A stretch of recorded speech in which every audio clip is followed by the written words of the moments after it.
ঝিনাইদহের মহেশপুর উপজেলার কাজিরবেড় ইউনিয়নের ঝিকটিপোতা গ্রাম। এখানে দীর্ঘদিন ধরে বাদুড় বসবাস করায় গ্রামের নাম হয়েছে বাদুড়তলা ঝিকটিপোতা গ্রাম।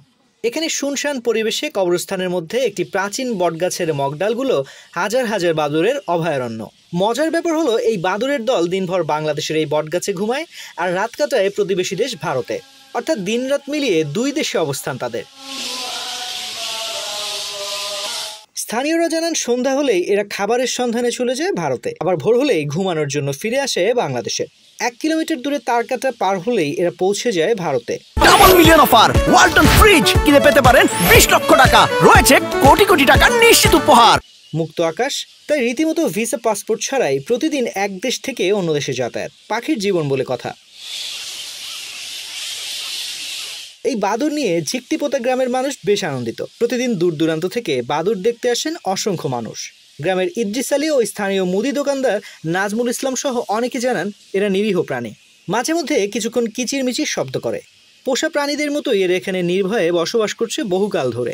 বাদুড় নিয়ে কল্পকাহিনী আর কুসংস্কারের যুগ কেটে গেছে। এরা মানুষের উপকারী করে, আবার কীটপতঙ্গ খেয়ে ফসল রক্ষা করে, ফুল ফলের পরাগায়ন সৃষ্টি করে। মানব কল্যাণকারী ও পরিবেশ বান্ধব এই স্তন্যপায়ী প্রাণীটি রক্ষা করা আমাদের দায়িত্ব। তাই জীববৈচিত্র্য ও অতি প্রয়োজনীয় এই প্রাণীটি রক্ষায় প্রয়োজনীয় পদক্ষেপ নেওয়া উচিত। কোটচাঁদপুর ও মহেশপুর উপজেলার সামাজিক বন বিভাগের ভারপ্রাপ্ত কর্মকর্তা শফিকুল ইসলাম জানান, বাদুড় পরিবেশের জন্য গুরুত্বপূর্ণ। এদের সুরক্ষা দেওয়া সহ গ্রামবাসীদের নানাভাবে পরামর্শ দিয়ে আসছে। আশা করি আগামী দিনগুলোতে এরা আরও স্বাধীনভাবে থাকতে পারবে। আমি সামাজিক বন বিভাগ কোটচাঁদপুর এবং মহেশপুরের ভারপ্রাপ্ত কর্মকর্তা। বাদুড় পরিবেশের একটি গুরুত্বপূর্ণ প্রাণী, এটা স্তন্যপায়ী প্রাণী।